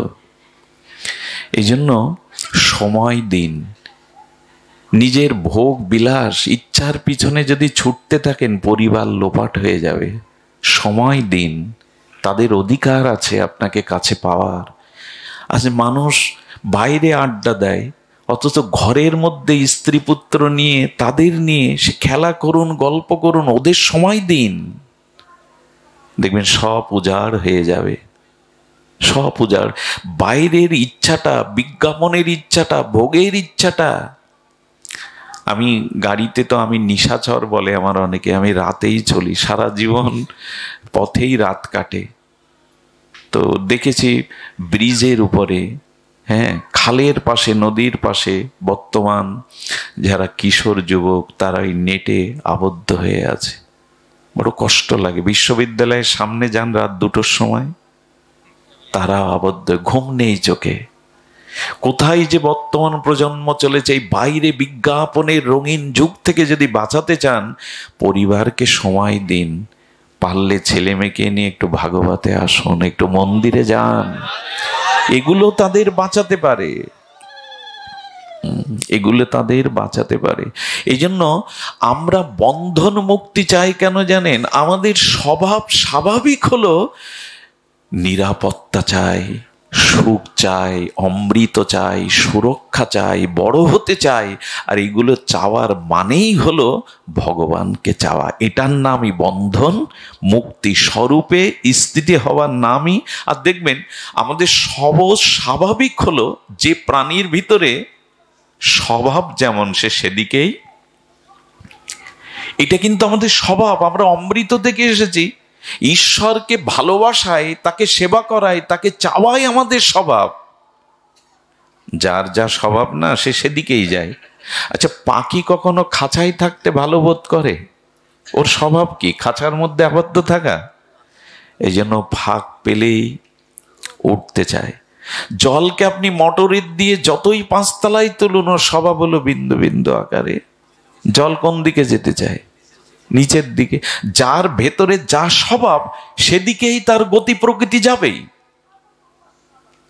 জল আপনি 5 তলায় মোটর দিয়ে তুলুন বিন্দু বিন্দু করে। আচ্ছা, আগুনকে নিচের দিকে নিতে পারবেন? আগুনের শিখা, সে প্রদীপ জ্বালান, আগুন জ্বালান, কাঠ জ্বালান, কখনো আগুনের শিখা নিচের দিকে নিতে পারবেন? কোনোদিন পারবেন না। যতই নিচের দিকে নিতে যাবেন, কারণ আগুনের সৃষ্টি সূর্য থেকে। যার যেখানে গতি প্রকৃতি স্বভাব, সে সেই দিকেই। মাটির ঢেলাটা উপরে ছুড়ে দিন, উপরে দাঁড়াবে না। ওর জন্ম তো মাটিতেই, ও মাটিতেই আসতে চাইবে। এই জন্য যার যা স্বরূপ, তার ইচ্ছাটা সেই দিকে। অর্থাৎ বাতাস কখনো এক জায়গায় আটকে থাকে?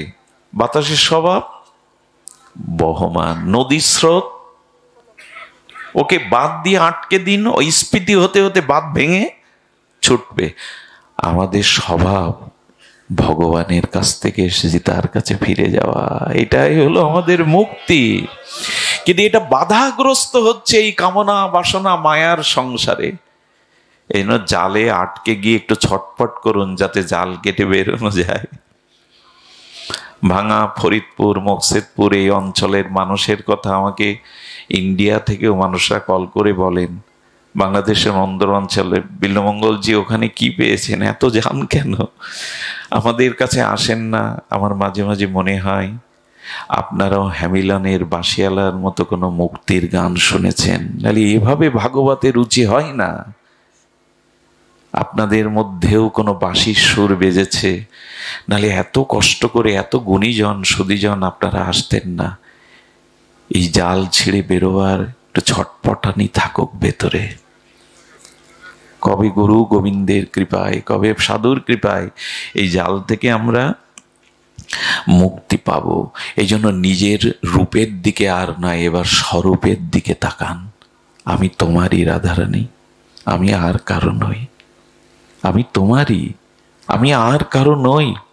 এই জন্য ভগবানের প্রতি দেখুন, আমাদের এই যমুনার স্রোত বইছে, যমুনার স্রোতটা বইছে, তেমনি আমাদের ওই জন্ম মৃত্যু স্রোত কবে থেকে বইছে জানি না। কতবার জন্মেছি, কতবার মৃত্যুর স্বাদ নিয়েছি, কত কর্মফল ভোগ করেছি। দেখবেন এই যে জন্ম মৃত্যু জরা ব্যাধি এই স্রোতে ভাসছে, আরো কতকাল ভাসবো ঠিক নেই। এত নিশ্চিন্ত হয়ে বসে থাকবেন না। এই যে আচ্ছা, কামনা বাসনা নিয়ে মৃত্যুবরণ করছে, আবার সেটা পূরণের জন্য আসছে। এখানে কোনো বাসনা নিয়ে মারা গেলে ওই বাসনা পূরণের জন্য আমাকে বারবার আসতে হবে। কতবার আসতে হবে, কতবার আসতে হবে। এই যে বাসনা কামনা যতদিন আছে ততদিন কর্মফল আছে, পাপ পুণ্য যতদিন আছে ততদিন কর্মফল। ওই পাপ বা পুণ্য ভোগ করতে বারবার আমাকে নদীর স্রোতের মতো আসতে হবে। দেখবেন একটা জিনিস সতর্ক বাণী জানায়, কর্মফল কিন্তু আপনাকে খুঁজে নেবে, কর্ম হারাবে না। আচ্ছা, 100টা 1000টা গাভীর মধ্যে আপনার গাভী ছেড়ে দিয়েছেন, ওই 1000 গাভীর মধ্যে আপনার গাভীকে আপনিও সহজা খুঁজে, 1000 গাভীর মধ্যে আপনার গাভীটাও ছেড়ে দিয়েছেন, সহজে পাবেন না। কিন্তু ওই গাভীর বাছুরটা ছেড়ে দিন, ও দেখবেন 1000 গাভীর মধ্যে ওর মার বাট খুঁজে নেবে। বাছুর যেমন 1000 গাভীর মধ্যে বৎসটি তার মা গাভী খুঁজে নেয়, এমনি 1000 জন্ম পরেও কর্মফল আপনাকে খুঁজে নেবে, ছেড়ে দেবে না। কর্মফল আপনাকে খুঁজে নেবেই। আমার জীবনে এমন হলো কেন, এমন হওয়া উচিত না, এইসব কথা না, কর্মফল আপনাকে খুঁজে নেবেই। কর্মফলের হাত থেকে আমাদের নিষ্কৃতি নাই। কর্ম আমাদের এমনি করে, হ্যাঁ আমাদের, আচ্ছা আমাদের কর্ম 3 প্রকারের, একটু ধ্যান দিয়ে শুনতে হবে। কর্ম ক্রিয়ামান, সঞ্চিত, প্রারব্ধ। বর্তমান এই মুহূর্তে আমি ইন্দ্রিয় দেহ দিয়ে যে কর্ম করছি এর নাম ক্রিয়ামান। আর এই ক্রিয়ামান কর্ম যখন অতীত হয়ে যায় তখন তাকে বলে সঞ্চিত। অনাদিকাল কর্ম করেছি, পাপ বা পুণ্য ভালো মন্দ, ওগুলো সঞ্চয়, তাকে বলে সঞ্চিত কর্ম। আর ওই সঞ্চিত কর্ম যখন পাপ বা পুণ্যের শুভ বা অশুভ, দুঃখ বা সুখরূপ ফল রূপে আমার সামনে আসে, তখন তার নাম হয় প্রারব্ধ। কি কি বললাম? ক্রিয়ামান, সঞ্চিত, প্রারব্ধ।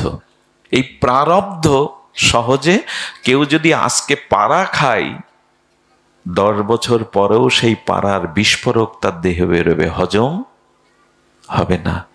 পাপ যদি কেউ করে গান্ধারী বলছেন, আমি গত 50 জন্ম কোনো পাপ করিনি, আমার শতপুত্রের শোক পেতে হবে কেন? আমি চিন্তা করতে পারেন যে গত 50 জন্ম আগের কথা বলতে পারে। সেই গান্ধারী শ্রীকৃষ্ণকে প্রশ্ন করছেন, পুত্র শোক পাওয়ার তো কথা না, গত 50 জন্মে আমার কোনো পাপই নাই।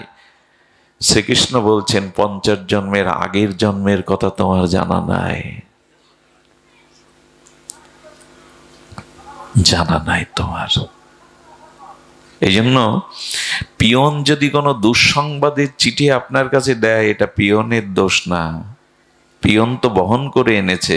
এই জন্য জীবনে যা কিছু ঘটছে অন্য কারো, আমি ভালো স্ত্রী পাইনি, ভালো স্বামী পাইনি, ভালো পরিবেশ পাইনি, পাওয়ার কথা না। এগুলো দোষ কারো নয়, আমার প্রারব্ধ কর্মই আমাকে এইখানে এনেছে। এই জন্য হাহুতাশ করে মানসিক রোগগ্রস্ত হয়ে লাভ নেই, এইটা কেন পাইনি, এমনকে তোমার যেটা প্রাপ্তি। বাছুরটা যেমন তার মা গাভীকে সহস্র গাভীর মধ্যে খুঁজে নেয়, কর্মফলও তোমাকে খুঁজে নেবে, 50 জন্ম পরে নিলেও নেবে, মুক্তি নেই। আচ্ছা, যদি তাই হবে প্রারব্ধ, আচ্ছা আমাদের জীবনে 3 ভাবে প্রারব্ধ আসে: ইচ্ছা প্রারব্ধ, অনিচ্ছা প্রারব্ধ, পরেচ্ছা প্রারব্ধ। শুনছেন কি মন দিয়ে? ইচ্ছা প্রারব্ধ মানে যেটা ইচ্ছা হয়েছিল ছেলেটা মেডিকেলে ভর্তি হোক, ইচ্ছা প্রারব্ধ পূর্ণ হয়ে গেল। অনিচ্ছা প্রাপ্ত মানে মাঝে মাঝে বললেন এটা চাইনি, তাও হয়ে গেল আমার, এটা অনিচ্ছা প্রারব্ধ। আর পরেচ্ছা প্রারব্ধ মানে পরের দ্বারা যা আমার জীবনে ঘটছে, আমার দ্বারা হয়নি। 2 জন মারামারি করলো, আমি দাঁড়িয়ে আছি, পুলিশ আমাকে ধরে নিয়ে গেল। একবার পত্রিকায় লিখেছে যে রামস্বরূপ চুরি করার দায়ে ফলস্বরূপ পুলিশ আটকেছে। সাংবাদিকদের ভাষা তো, রামস্বরূপ তার নাম, রামস্বরূপ চুরির দায়ে ফলস্বরূপ ধরা পড়েছে, মানে চুরির ফলে ধরা পড়েছে। একজন অল্প বিদ্যা ভয়ঙ্করী পাঠ করতে গিয়ে বলছে ফল, বলছে রামস্বরূপ চুরি করলো আর ফলস্বরূপ রে ধরলো।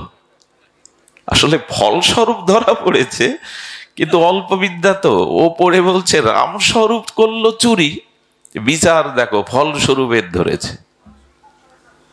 আমরা মাঝে মাঝে বিচার খুঁজি, আমার জীবনে তো এরকম হওয়ার কথা ছিল না, আরে এটা তোমার ফল, তোমাকে পেতেই হবে।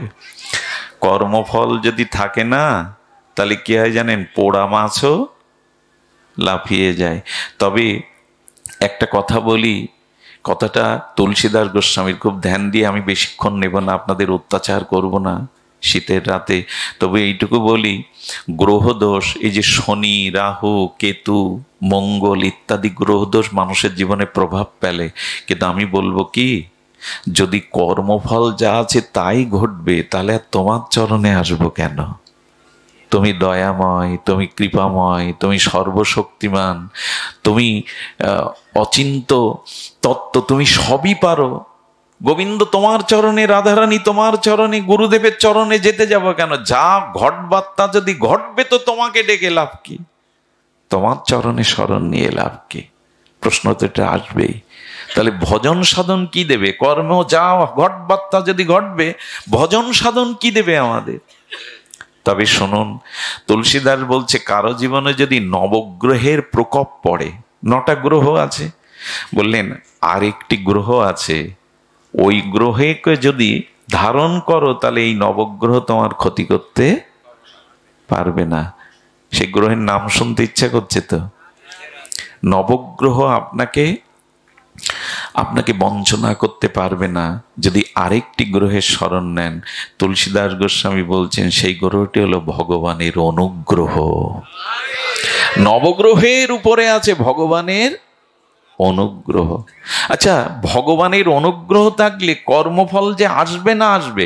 আচ্ছা, একটা হাঁড়িতে দুধ জাল দিচ্ছেন, দুধটা উড়লে যাচ্ছে, আপনি দ্রুত গিয়ে, দুধ নষ্ট হয়ে যাচ্ছে, দ্রুত গিয়ে হাঁড়িটা ধরলেন, গরমে হাত সেকা লেগে গেল, হাঁড়িও ধরে রাখতে পারলেন না, উল্টে দুধও পড়ে গেল। আর একজন ব্যক্তি ওই একই অবস্থায় কি করে জানেন, একটা ভাঙা নিয়েছেন, গামছা বা ভাঙা নিয়ে দ্রুত গিয়ে ধরে, হাঁড়িও পড়েনি, দুধও উল্টে যায়নি, আর হাতেও, ক্রিয়া তো একই। বলেন ভগবানের চরণ আশ্রয় করলে কর্মফল আসে না তা না, আসে, কিন্তু ভগবত কৃপায় অবশ করা রোগীকে ডাক্তার কাটলে যেমন বুঝতে পারে না, আমার ভক্তের কর্মফল এসে যায় কিন্তু তাকে কাবু করতে পারে না, তাকে শেষ করে দিতে পারে না, তার সহন ক্ষমতাটা ভগবান দিয়ে দেয়। অবশ করে কাটলে রোগী কি করে বুঝবে? একটা জিনিস বলি, যদি ভগবানের চরণে শরণ নেন, স্বপ্নের মধ্যেও কর্মফল ভুগিয়ে নেয় ভগবান, বাস্তবে যেটা হওয়ার। আরে এক জ্যোতিষী হাত দেখে বলছেন আগামী 3 মাসের মধ্যে তার রাজদণ্ড আছে। রাজা তাকে কোনো অপরাধে চুনকালি মাখিয়ে জুতোর মালা পরিয়ে রাজ্য ছাড়া করবে। শ্রেষ্ঠ জ্যোতিষী হলে কি হবে, দেখছে যে স্পষ্ট হস্তরেখা। সাধুর চরণে গিয়ে বললেন একটা উপায় করে দিন। সাধু বললে উপায় আছে, পারবে তুমি? ওই যাও বৃন্দাবনের একটা জঙ্গলের মধ্যে দেখিয়ে বলছেন ওখানে জপ করো, রাত দিন হরে কৃষ্ণ মহামন্ত্র জপ করো, ঘুম আসবে। তোমার তো অভ্যাস নেই, ঘুমিও না, জপ করো। 3 দিন ওই একটু তুলসী পাতা একটু জল দুধ খেয়ে 3 দিন এক নাগাড়ে গোবিন্দ নাম করতে করতে অভ্যাস তো নাই, ঘুমিয়ে পড়েছে দিনের মধ্যে। ঘুমের মধ্যে স্বপ্ন দেখছে রাজা ধরে নিয়ে গেল, বিচার হলো, অপমানিত হলেন, চুলকানি মাখালো, তাকে জুতো পেটা করে ঢেড়ি দিয়ে বের করে দিল। স্বপ্ন ভাঙার পরে চিৎকার করে উঠেছে, সাধুর চরণে গিয়ে বলছেন বাবা এমন স্বপ্ন দেখলাম, এটা ঘটতে যাচ্ছে নাকি? সাধু হেসে বললেন যা বেটা, ভগবানের নাম নেওয়াতে যেটা বাস্তবে ঘটবে সেটা স্বপ্নের মধ্যেই ঘটিয়ে নিল। যা, চলে যা, মুক্ত হয়ে গেলি। এটি মিথ্যা সংবাদ নয়, এটি হয়, এটি হয়। ভগবানের স্মরণ নিন। কর্মফল যে আসবে না তা না, আসবে, কিন্তু পরিস্থিতি ভগবানের কৃপায় আপনার সহনশীলতা আসবে। আমাদের রাধাকুণ্ডে শ্যামকুণ্ডের সঙ্গমের স্থলে এক বাবাজি মহারাজ থাকতেন। প্রায় 24 ঘন্টার মধ্যে 18 ঘন্টায় ভজন করতেন, ভজন থেকে বিরতি নেই। কয়েকদিন দেখছে একটা কালো ছায়া ঘুরছে সামনে, আশেপাশে ঘুরছে বাতাস। বলে কে তুমি, এমন করে ঘুরছো কেন? বলে তোমার প্রারব্ধ। কি প্রারব্ধ? তা 12 বছর তুমি কঠিন রোগে ভুগবে, তোমার কর্মফল আছে। তো যে ঢুকছো না কেন আমার মধ্যে? বলে আরে তুমি যেভাবে ভজন করছো তোমার মধ্যে আমি ঢোকার অবকাশই পাচ্ছি না। রাধাকুণ্ডের ঘটনা। বারবার ঘুরছে, তখন বলছেন আমি কর্মফল এড়াতে চাই না, তুমি আমার মধ্যে আসতে পারবে, তবে 12 বছর সময় তোমাকে দিতে পারবো না, আমি ভজন ছাড়া থাকতে পারবো না। বলে তাহলে 12 মাস দিন, বলে সেটাও সম্ভব না। বলে 12 দিন বলে সেটাও সম্ভব না। আমি তোমাকে 12 ঘন্টা আমার ভিতরে প্রবেশের অনুমতি দিচ্ছি, কর্মফল আমি এড়াবো না। ভক্ত কখনো ভগবানকে বলে না আমার দুঃখ না আসুক, জরা ব্যাধি না আসুক, তবে ক্ষমতা দাও যেন হাসি মুখে কর্মফল শোধ করে যেতে পারি। ওটি ভোগ না করলে আমাকে আবার আসতে হবে, আবার আসতে হবে। তাই দুঃখ ব্যাধিকে হতাশাগ্রস্ত না হয়ে ভগবানকে স্মরণ করুন, তার চরণ আঁকড়ে ধরে তার কাছে নিবেদন করুন, দুঃখ আসুক, বিপদে মরে রক্ষা করো এ নহে মোর। আহা, বিপদে রক্ষা করো এটা আমার প্রার্থনা নয়, বিপদ আমার কর্মফলে আসুক, দুঃখ জরা আসুক, সইবার শক্তি দাও, মেনে নেওয়ার তোমার মঙ্গল বিধানকে বোঝবার মতো শুদ্ধ জ্ঞান দাও। মা সন্তানকে রসগোল্লা খাওয়ায়, চুমো দেয়, আবার গালে চড়ও মারে, চড় মারাটাও তার মঙ্গলের জন্য, কিন্তু সন্তান বুঝতে পারে না। এই জ্ঞানটা আসে ভজন করলে, যে প্রভু তোমার কৃপায় কর্মফল আসুক, আমি যেন মেনে নিতে পারি, সইতে পারি। শুধু ভক্তগণ একটা জিনিস বলে পাঠ বিশ্রাম করি, কর্মফল জ্বালাবে। আচ্ছা, রাস্তা দিয়ে হাঁটুন, রাজপথ দিয়ে খুব জ্বালা, হাঁটতে গেলে কলার খোসা আছে কিনা, ডাইনে মোটরসাইকেল আছে কিনা, বামে কেউ ধাক্কা দিল কিনা, কত ঝামেলা বলুন তো। আচ্ছা, কেউ যদি উপরের দিকে আবার হাঁটতে চায় আর এক জ্বালা, উপরের দিকে দৃষ্টি দিয়ে হাঁটলেই তো হোঁচটকে দেবে, আবার খুব নিচের দিকে তাকিয়ে হাঁটলেও আর এক জ্বালা। রাস্তায় চলাটা খুব জ্বালা। একটা কথা বলি, আপনি বিশ্বাসের টিকিট কাটুন আর শ্রদ্ধার সিটে বসুন, আর শরণাগতি গোবিন্দের এসি বাসে চড়ে যান, তখন উঁচুর দিকেও তাকালে ক্ষতি নেই, ডানে বামে তাকালেও ক্ষতি নেই, ওই এসি বাস আপনাকে পৌঁছে দেবে। শরণাগতির ভগবানের বাস, বিশ্বাসের টিকিট আর শ্রদ্ধার সিটে বসে যান, আর আপনি এদিক ওদিক তাকালেও আপনার চিন্তা নেই, আপনি লক্ষ্যে পৌঁছাতে পারবেন। শুধু এইটুকু বলি, ভগবানকে ভালোবাসুন। দ্রৌপদীর কর্মফল ছিল বস্ত্রহরণে, তার কর্মফল ছিল, কিন্তু বস্ত্র কে জোগালো? গোবিন্দ। কেন জানেন? গোবিন্দের হঠাৎ আঙুল কেটে গেছে একদিন। আঙুলটা কাটার সাথে সাথে যখন রুধির ঝরছে, তখন তার প্রেয়সী বরা, যারা পড রানী, রানী, সব রানীগণ, রুক্মিণী সত্যভামা কি করেছে জানেন? দাসীদের বলছে একটা পটি আনতো, প্রভুর হাত কেটে গেছে। আরে রুক্মিণী সত্যভামা ঘরের মধ্যে পটি আনতে গেছে, পাশে দ্রৌপদী দাঁড়িয়েছিল, দ্রৌপদী তার রেশমির কাপড়টা সঙ্গে সঙ্গে ফাল করে ফেলেছে। চিন্তা করতে পারে, রুক্মিণী সত্যভামা পটি খুঁজতে গেছে, কাপড় খুঁজতে গেছে, দ্রৌপদী তার রেশমির কাপড়টা ছিঁড়ে দিয়ে গোবিন্দের ওখানে যখন বেঁধে দিল, কৃষ্ণা, দ্রৌপদীর আর এক নাম কৃষ্ণা, কৃষ্ণা, দামি কাপড়টা ছিঁড়ে ফেললে। দ্রৌপদীর চোখে তখন জল। বলছেন, কাপড় কেন? হে শ্যাম, গায়ের চামড়া দিয়েও যদি তোমার চরণে একটা জুতা করে দিতে পারতাম। হ্যাঁ, কৃষ্ণের চোখে ছলছল করে উঠল জল। মনে মনে বললেন, দ্রৌপদী, যদি কখনো সময় আসে এই বস্ত্রের প্রতিদান আমি তোমায় দেব। ভগবানকে ভালোবাসলে না, দ্রৌপদীর বস্ত্রহরণে গোবিন্দ বস্ত্রের রূপ ধরে তাকে লজ্জা নেবেন। কিছু করুন, কিছু ত্যাগ স্বীকার করুন ভগবানের জন্য, ভক্তের জন্য। এক সময় ওটা পাবেন, এক সময় ওটা পাবেন। গতদিন আমি বলি, সেবা করতে থাকুন, মানুষের কল্যাণে, ইষ্ট প্রীতিতে, ভগবত প্রীতিতে একটু কিছু ছাড়তে থাকুন, ত্যাগ করতে থাকুন। ফিরে আসবে একদিন।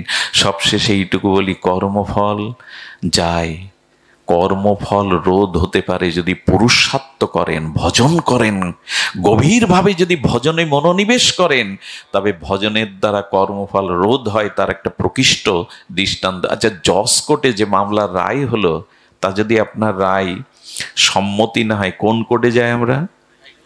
হাইকোর্টে। হাইকোর্টের রাও যদি আপনার সম্মতি না থাকে, কোথায় যান? সুপ্রিম কোর্টে। সুপ্রিম কোর্টের রায়ের পরে আর কোন কোর্টের রায়ের অপেক্ষা আছে কি? সুপ্রিম কোর্ট বেঞ্চ যেটা রায় দিয়ে দিল, ফাঁসি ডেকে দিল, আর কোন কোর্টের দরজা, আর কোন জজ ম্যাজিস্ট্রেটের দরজা?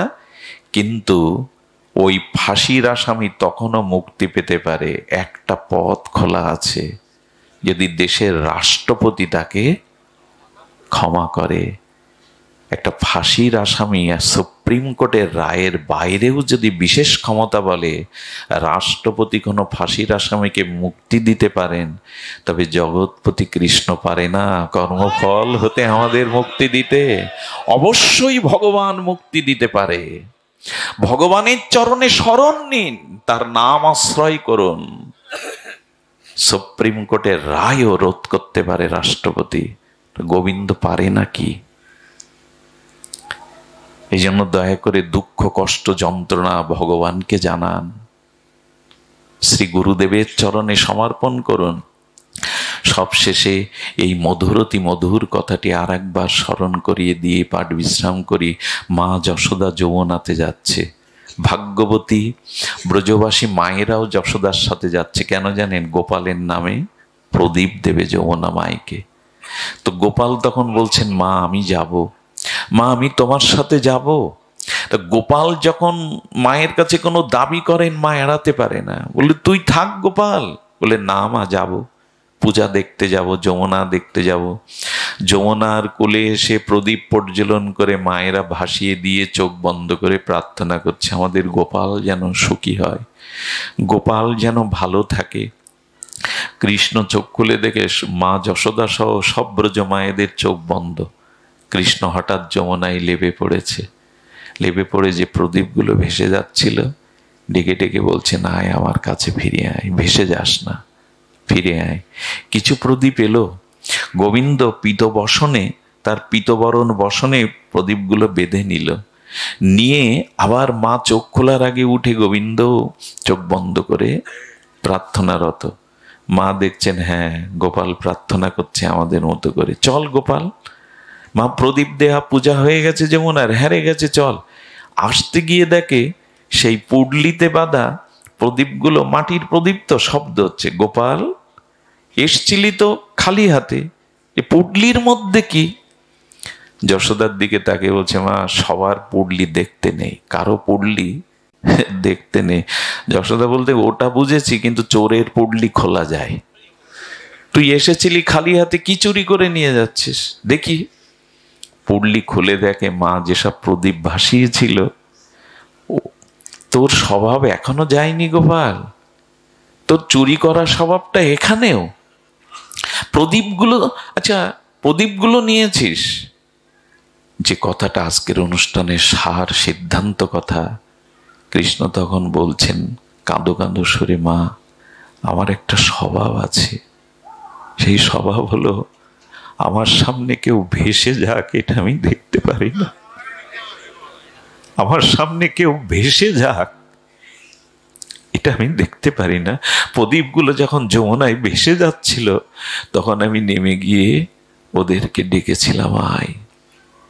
এই হলো ভগবানের স্বভাব। আমরা কেউ পতন হই, আমরা কেউ স্খলিত হই, এটা ভগবান চান না। তিনি অপেক্ষা করে আছেন কবে আমি তার কাছে ফিরে যাব। আমি তো তারই, এ সংসারে তিনি ছাড়া আমার জন্য তিনি অপেক্ষা করে আছেন। মাঝে মাঝে তিনি নেমে আসেন, আমরা তো তার কাছে যাই না, তিনি হাত বাড়িয়ে দেন। আমরা কতটা কাঁদি, আমাদের জন্য তিনি অনেক বেশি কাঁদেন। আমরা তাকে কতটা খুঁজি, তিনি আমাকে বেশি বেশি খোঁজে। সন্তান হারিয়ে গেলে সন্তান মাকে কতটা খোঁজে, মাই তো খুঁজে বেড়ায়। ভগবান আমাদের, আমরা তাকে কতটা ডাকি। তিনি গোপকুমারকে বলেছিলেন যে একজন জীবও যতদিন ভগবানের কাছে ফিরে না যাবে সেই জীবের জন্য ভগবানের ব্যাকুলতা থাকবে, চোখে জল থাকবে, কবেই তুমি আমার হবে।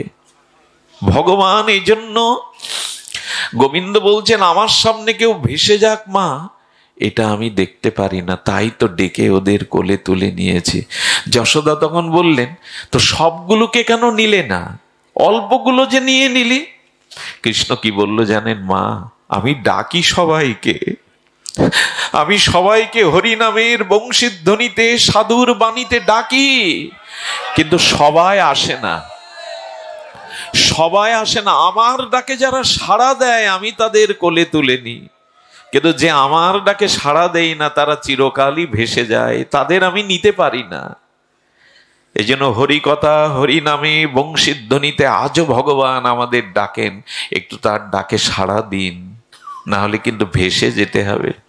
গোবিন্দ বলছেন আমার ডাকে সাড়া না দিলে তারা আমার কাছে আসে না, আমি তাদের নিতে পারি না, এমনি করেই ভেসে যায়। আসুন এই মৃত্যুময় সংসারে আমরা আর কতকাল জন্ম মৃত্যু চক্রে ভাসব, ভগবানের চরণাশ্রয় করি, তবেই স্বরূপে স্থিতি হয়ে এই জন্ম মৃত্যু যারা ব্যাধির হাত থেকে আমরা নিত্য সেই মুক্তি পাব। আর সেদিন আমরা গেয়ে উঠতে পারবো সেই পরমানন্দের গান, সেদিন আমরা অমৃত সঙ্গীত গেয়ে উঠতে পারবো, যেটা ঠাকুর মশাই গেয়েছেন, বারবার গেয়েছেন। জয় জয় শ্রীকৃষ্ণ চৈতন্য নিত্যানন্দ, জয় অদ্বৈত, জয় গৌর ভক্তবৃন্দ, কৃপা করি সবে মিলে করো হে করুণা। এই দেখুন ঠাকুর মশাইয়ের প্রার্থনা, কৃপা করি সবে মিলে করো করুণা, অধম পতির জনে না করিও ঘৃণা। প্রভু আমাকে দূরে ঠেলে দিও না, আমি পতিত হতে পারি। এ তিন সংসার মাঝে তুয়া পদ সার, ভাবিয়া দেখুন মনে গতি নাহি আর। ঠাকুর মশারি ভাষা ভাষা নয়, ভজন অনুভূতির রস দিয়ে গড়া এক একটি শব্দ।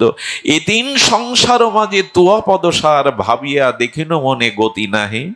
হে গোবিন্দ, হে রাধারানী, তোমার চরণ ছাড়া তো গতি নেই। এ তিন ভুবনে তোমার চরণ ছাড়া আমাদের সার।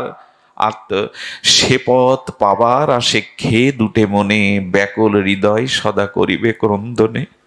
আচ্ছা, ওই চরণ পাওয়ার জন্য যদি খেয়ে দোটে বোঝা যায় কি করে জানেন? তার চোখে অবশ্যই কৃষ্ণ বলে চোখে জল আসবে, হৃদয়ের ক্রন্দন আসবে। তোমায় পাওয়া হলো না, তোমার কাছে যাওয়া হলো না, তোমার ভজন হলো না। হ্যাঁ, এই খেদ উঠবে তার হৃদয়ে। অন্য আপনাকে পাগল বলতে পারে, আবেগী বলতে পারে, এটা আবেগ নয়, এটা পাগলামি নয়। টাকার জন্য, স্ত্রী পুত্রের জন্য মানুষ কত কাঁদে, কৃষ্ণ পেলাম না বলে কজন কাঁদতে পারে। কান্নাটা কান্না নয়, এটি অনেক বড় পাওয়া। এই জন্য বললেন, সে পথ পাওয়ার আসে খেয়ে দুটে মনে, ব্যাকুল হৃদয় সদা করিবে ক্রন্দনে। কিরূপ পাইব কিছু না পাই সন্ধান, প্রভু লোকনাথ পর নাহিক স্মরণ। তুমি তো দয়াল প্রভু, চাহো একবার নরোত্তম হৃদয়ের ঘুচাও অন্ধকার। এই হোক আমাদের প্রার্থনা, আমি না চাই তুমি আমাকে চাও। আমি বারবার দূরে সরে যাই, তুমি আমাকে ডেকে নাও। এই প্রার্থনায় আজ বাকি অনুষ্ঠান সুসম্পন্ন হোক। বাবাজি মহারাজের আশ্রমের অনুষ্ঠান মাঙ্গলিকে রূপ নিক, পরম শুভ ফল প্রদান করুক, এই প্রার্থনা করে আজকের অনুষ্ঠান এখানে বিশ্রাম। শ্রী গুরু প্রেমানন্দে গৌর হরি বল। ওং সর্বে ভবন্তু সুখিনঃ, সর্বে সন্তু নিরাময়া, সর্বে ভদ্রাণি পশ্যন্তু, মা কশ্চিৎ দুঃখ ভাগ ভবেৎ। সকলেই সুখী হোক, সকলেই মঙ্গল লাভ করুক, কেউ যেন দুঃখ না পায়।